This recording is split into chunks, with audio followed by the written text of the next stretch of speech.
Come and listen to my story about a man named Jed. A poor mountaineer, barely kept his family fed. And then one day he was shooting at some food, and up through the ground come a bubbling crude oil, that is, black gold, Texas tea. Well, the first thing you know, old Jed's a millionaire. The kinfolk said, Jed, move away from there. Said, California is the place you ought to be. So they loaded up the truck and they moved to Beverly Hills, that is, swimming pools, movie stars. The Beverly Hillbillies.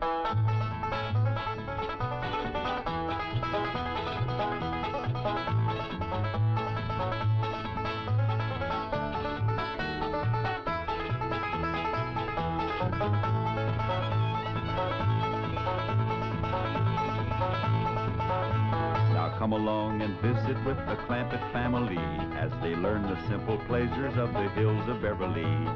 That includes the products of your sponsor of the week, the cereals of Kellogg's, Kellogg's of Battle Creek. Corniest flakes anybody makes, Kellogg's.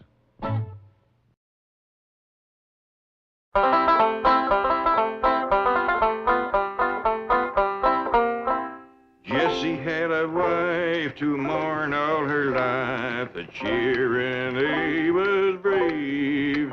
'Twas a dirty little coward that shot Mr. Howard, and they laid Jesse James in his grave. 'Twas a Saturday night. Jethro and me's awfully worried about Granny. What's she doing? Nothing. Just sitting in the kitchen, rocking and staring at the wall. She won't talk to nobody, nor say howdy, or... Yeah, I noticed Granny kind of drooping this morning. I reckon she misses Pearl. But them two was always scrapping. I reckon that's what she misses. You know, Granny's a lot like that band of yours, Ellie. She loves to scrap. That's the truth. Used to pleasure her considerable to throw Aunt Pearl out of her kitchen. Yeah, Granny don't want no one cooking in there except her.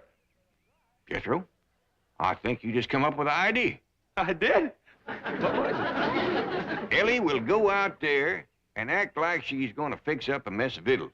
That'll get Granny's hackles up. You take care of her for me, Jethro. Now, Ellie Mae, I know it's against your nature, and I know how much you love your Granny. But for her own sake, I want you to try to be real spiteful. Try to get her riled up.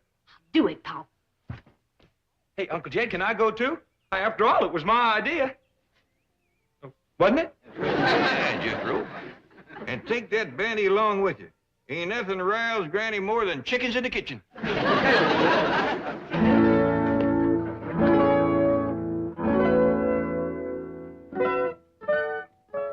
Why? I'm gonna cook up a mess of victuals. That's what I'm gonna do.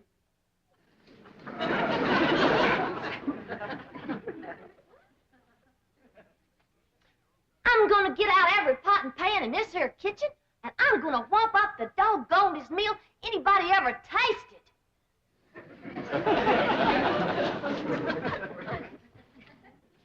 Hi, Ellie. What you fixing on doing? I'm gonna cook up some victuals. Granny don't allow nobody to cook victuals in her kitchen. I don't care what Granny don't allow. I'm gonna cook up some victuals anyhow. I'll help you. Here now, what are you young'uns up to? Well, we's gonna cook us some victuals. Why, you know Granny don't allow that in her kitchen. We don't care what Granny don't allow. We's gonna cook us some victuals anyhow. Jethro, is that a chicken you're holding?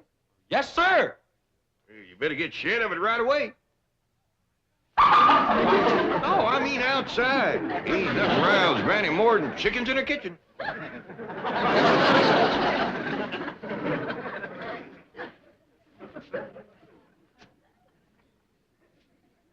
This is worse than I thought.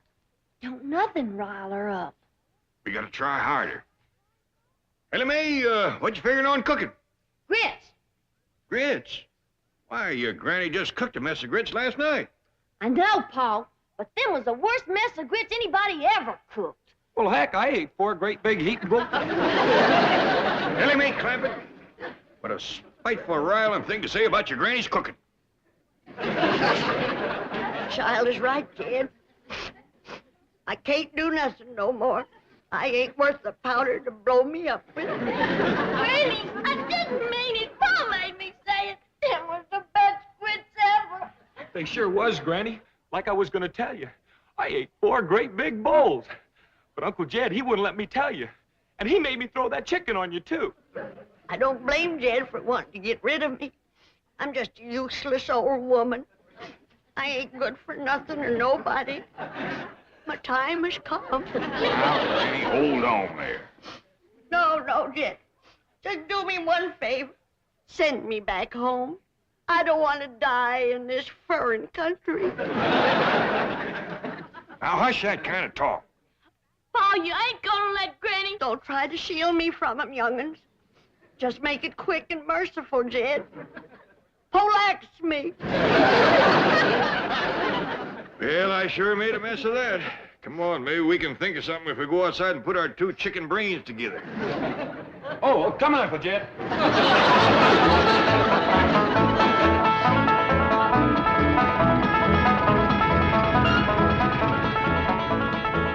You wait here, I'll go and see Mr. Drysdale. I asked Miss Jane to come to supper, too. Mr. Drysdale, look who's here. I don't want to be no bother. Well, it's always a pleasure to see you, Mr. Clampett. Sit down, sit down. Thank you. Well, now, what can I do for you? Well, I got a little problem. Your problems are my problems. What's troubling my favorite depositor? Well, who? You, Mr. Clampett, you. Oh, well, you see, it's Granny. That poor little old woman is feeling lower than a fat frog in a dry well. Well, now, we must do something to cheer her up. Indeed, we must. You see, back home, we just have a bunch of neighbors in and have us a do. Ain't nothing pleasures Granny more than doing for folks. Doing? Yeah, you know, womping up a big feed, tapping a keg of her cider, seeing everybody has plenty to eat and drink and has a good time. Can't Granny do that here? Well, you folks is about the only ones we know. We'll be happy to come, just say when. I reckon the sooner the better. How about tonight? I'll be right neighborly. Miss Drysdale in town? Yes, she is, and she'll be delighted to come. Delighted. I would rather face the firing squad. Honey bun, please. I cannot picture myself with my fine old Boston background sitting down to dine with those prehistoric hillbillies. Don't. Milburn, I have told you repeatedly I will not mingle socially with the Clampetts. And I have told you repeatedly that their money is the pillar of this bank. Money isn't everything.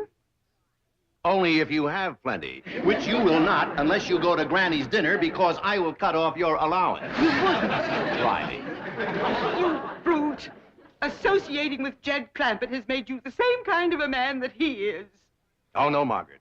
If I were the kind of man Jed Clampett is, I wouldn't waste time talking. Oh, no. I would put you across my knee and paddle your fine old Boston background. Oh, Chief, Mrs. Drysdale, this is indeed a red-letter day. Guess who has just landed on the roof? Well, it's a little early for Santa Claus. No, indeed. It's our distinguished chairman of the board, Mr. Marty Van Ransohoff. What? Well, I thought he was on the World Cruise. No, he's anchored his yacht off Balboa and helicoptered in to see you. Mr. Van Ransohoff. Marty Milburn, call me Marty. You know Mrs. Drysdale. Oh, yes, of course. Congratulations. Congratulations for what? Well, I think you should be the first to know I'm elevating your husband to the board of directors. Board of directors? Nice, Simon. Yes, well, he deserves it. Any man that can land the Clampett account is my kind of banker. And I want the two of you to celebrate with me having dinner on my yacht. Well, thank you. We'd be delighted. I have a new French chef that's a genius. Every meal is an adventure. Sounds marvelous. But, darling, have you forgotten that we're dining with the Clampetts this evening? Oh, well, don't worry about that. I'll call it off. Oh, no, we won't. There's one man I want to meet, J.D. Clampett. Business genius, financial wizard, shrewd, calculating, incisive. Mr. Clampett? Who told you Mr. Clampett was that kind of a man? You did. I did? Yes, right after you landed the account. Oh, then, yes. Well, he's still the same kind of man, isn't he? Of course, certainly. He's Crude. What was that? shrewd. Thank you, Margaret. That's just the word I was looking for. Come on, dear. I'm sure you want to rush out and buy yourself a new wardrobe to celebrate your husband's promotion. I'm doubling your allowance. Milburn. Now you see what trouble mingling with the lower classes can bring. What do you intend to do? Just what any decent, sensible man would do who has lied his way into trouble. I'm going to lie my way out. Oh, Mr. Van Ransohoff, Marty. Oh, yes, Marty. Well, the Clampetts won't be able to have dinner with us on your yacht. Well, why not? Well, it was foolish of me to forget this, but they're rather susceptible to seasickness, sort of a family characteristic. Well, that's ridiculous. They won't get seasick on my yacht. Compared to mine, the Vanderbilts have a rowboat. The whole dining saloon is as solid as this building. Just being near the ocean upsets them. Yeah, what a shame. I was going to fly the entire Lido Dupree show down from Las Vegas. Entire company, a little entertainment during dinner. What's a meal without some atmosphere, huh? Just one of those things. I'll tell you what you do. Jane, charter me a jet, see? We'll fly everywhere to Hawaii, have a little luau, everywhere, moo-moos or mama. The hula, you do the hula? It'll be a ball. I'm sorry, they're also subject to air sickness. You just can't have an ordinary dinner for a sophisticated man of the world like J.D. Clampett. Sophisticated man of the world. That's what Milburn says. Bon vivant, international financier. Those were your exact words. They were? Oh, they were, yeah. I'll tell you what, I haven't done this in years. Jane, get charter a train, see, and I'll get the galley crew and the chef. We'll have an orchestra in the club car. Dinner on the train and dessert in San Francisco. Should be $1 million less. Last time I did this was between Paris and San Moritz. Had everybody dressed as Swiss yodelers. St. Bernard dogs running with kegs of brandy into the neck. Wow, wow, wow. I tell you, the Duke and Duchess, it really was embarrassing. What's the matter? They get train sick, too. Well, how do these people travel? In space capsules? Well, just don't stand there. Come up with an idea. I'm racking my brain, believe me.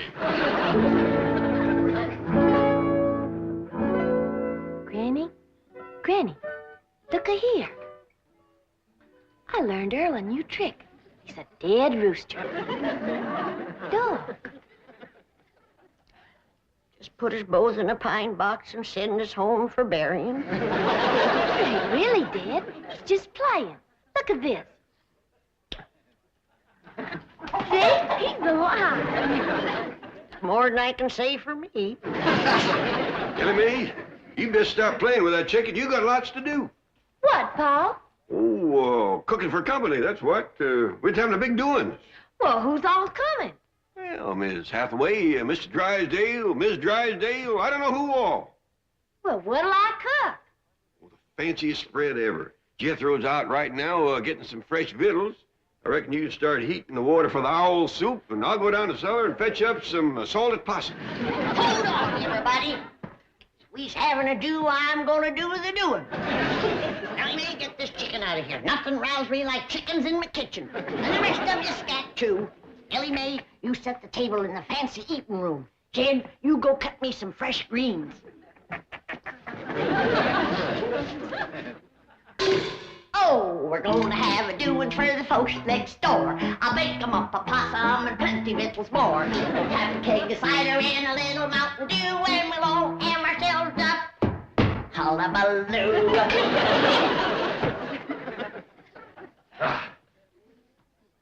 Look, there's a place out here called the Coliseum, isn't there? Yes, it's a stadium.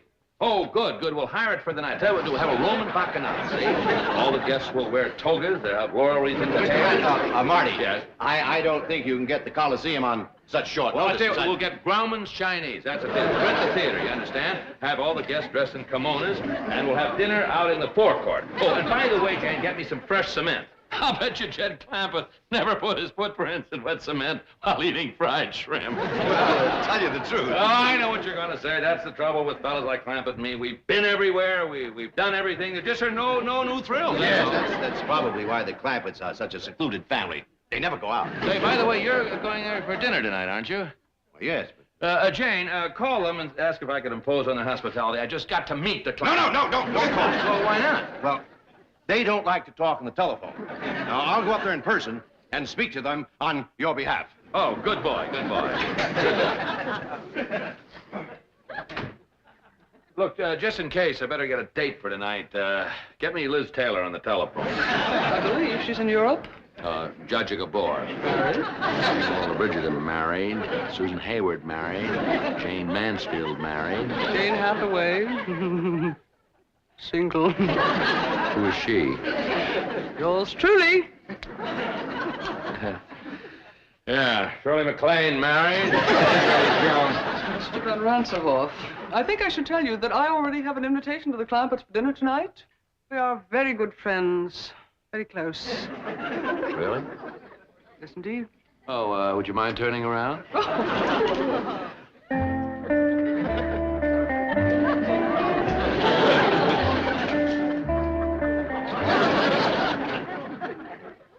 Debbie Reynolds is married. Mr. Van Ransohoff, I think you should also know that the Clampetts do not, as they say, cotton to strangers. Miss Hathaway, let me say that you have a date for this evening. Jolly good. But, a word of caution. The fact that I have appeared eager might lead you to believe that I am a girl with whom you could take liberties. Nothing could be further from the truth. I permit no familiarity on the first date. Bless you, my girl. I can't tell you how sorry I am, Mr. Clampett, but you see, Mr. Van Ransohoff is my boss. Well, bring him along. Granny's got plenty of possum and grits and owl soup. Well, I'd love to bring him, but he has dinner planned on his yacht, and I have to do what he wants. I'm terribly sorry. Well, so am I. Poor Granny is going to be like a mule kick to her. Well, tell her we'll come tomorrow night or tomorrow morning for breakfast if she likes, but tonight I have to be with Mr. Van Ransohoff. Well, I understand. Thank you, Mr. Clampett. Thank you very much.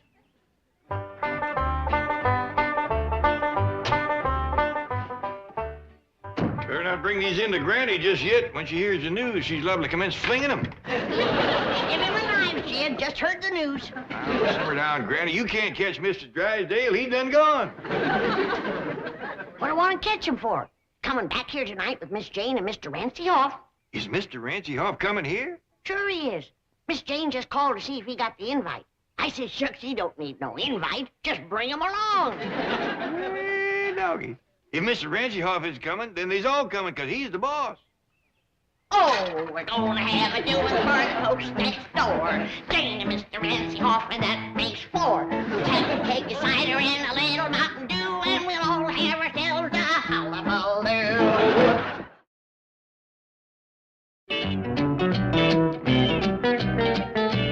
What do you mean Ransohoff's going to the Clampetts? I'll be exposed. I'll be ruined. Chief, veritas vincit omnia. If that's the name of a poison, get me some. See, the truth conquers all. Tell Mr. Van Ransohoff the truth. Admit that you deceived him. Do you know what happened to the last man who admitted that to Ransohoff? He is now working at the bank at Moose Jaw, Alaska. He goes to work in a dog sled. I have an idea. I am Mr. Van Ransohoff's date tonight. I'll tell him the truth. I'll pick a romantic moment and seal it with a kiss. Are you kidding? He has a bank north of Moose Jaw. Wait till you see the divine gown I purchased. It was designed especially for an evening on a yacht. We'll take it back and try to get something as good for a day on a dog sled.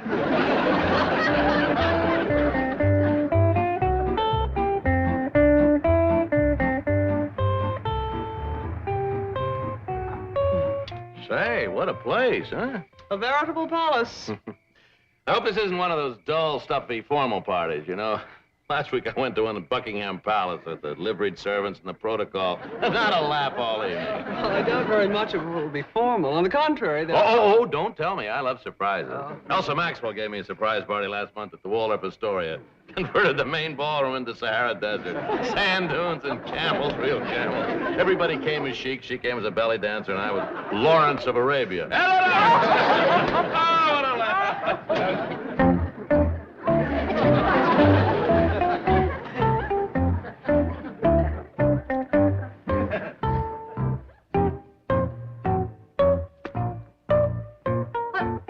Doing?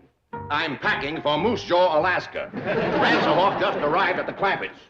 Surely you're exaggerating the situation. Margaret, one look at those hillbillies and I'm an Eskimo.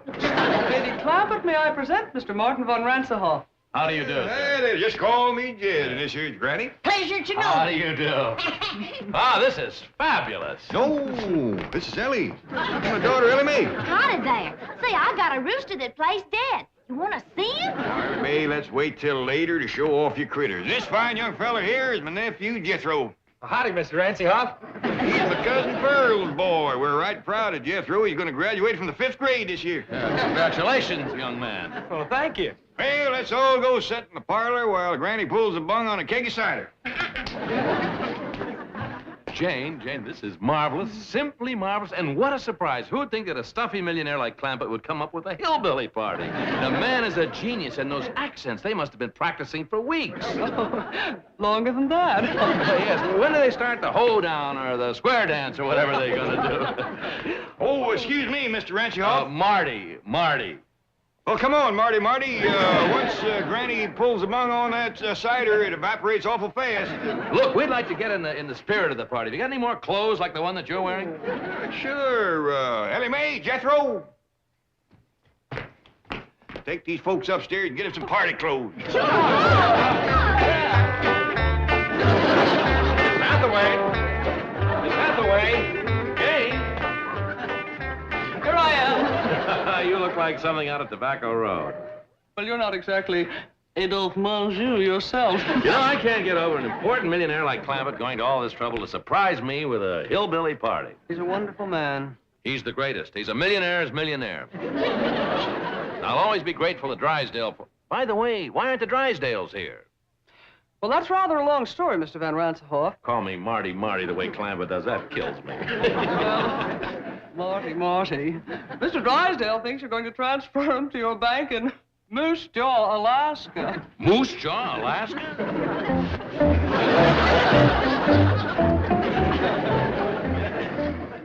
Milburn, what are you doing? I'm trying to figure out if I can convert these into snowshoes. I've had enough of this ridiculous nonsense. Are we going to dinner or not? No, that depends. Mr. Van Ransohoff spoke so highly of his French chef. I'm simply dying for a Chateaubriand. How would you feel about a nice big dish of flaming blubber? I hear square dance music. What does that mean? It probably means that Ransohoff has left. He's on his way over here, and we're on our way to Moose Jaw.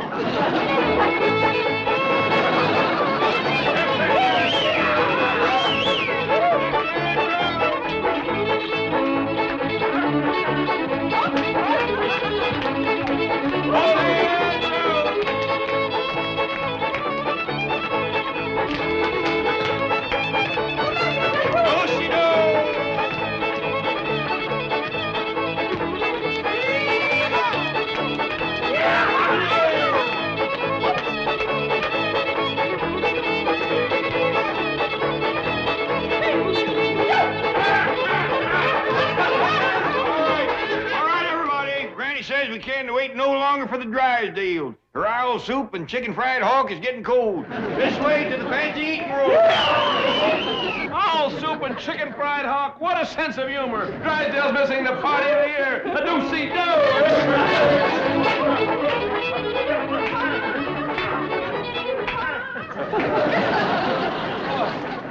Dinner in the billiard room. This is priceless. Now, before we all sit down, there's a couple things I better explain to you, Marty. Now,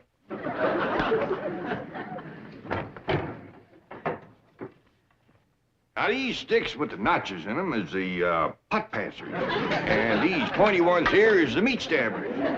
Is just dandy for stabbing stuffed crow. I wish Elsa Maxwell and Pearl Mesta could be here. Partial to stuffed crow, is they? Well, come on, sit down, everybody. First we'll have Grace, and after that, Ellie Mae will pass out the deviled buzzard eggs. He is just fine with baked possum. Yeah, I don't just a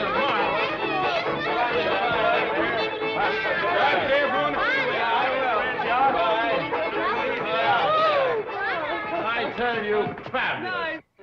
His that fabulous? I tell you, I've been to parties all over the world, but this is the cleverest, the most original, and what food? Imagine calling roast pheasant au jus stuffed crow with gopher gravy. I noticed that you didn't eat much. Oh, the excitement of the evening. Yes, I must say, I don't blame you. I can hardly wait to get back from that around-the-world cruise, see what kind of party they're going to plan for me next. Oh, Marty!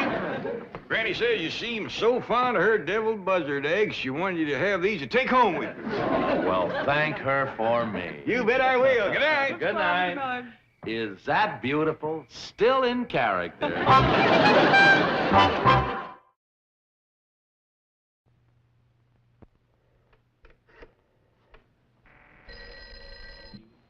Yes, Chief. Miss Hathaway, how did you know this is?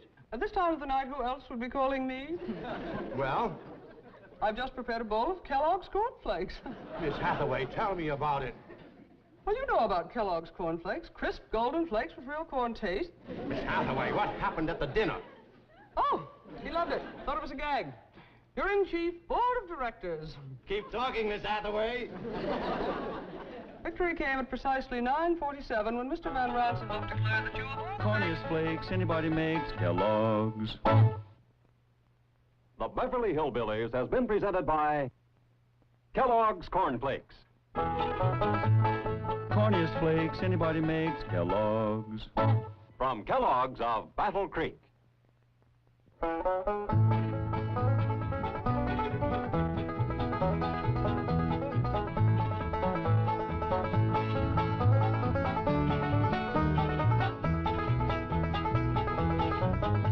Well, now it's time to say goodbye to Jed and all his kin. They would like to thank you folks for kindly dropping in. You're all invited back next week to this locality to have a heaping helping of their hospitality. Hillbilly, that is. Set a spell. Take your shoes off. You all come back now. Here. This has been a Filmways presentation.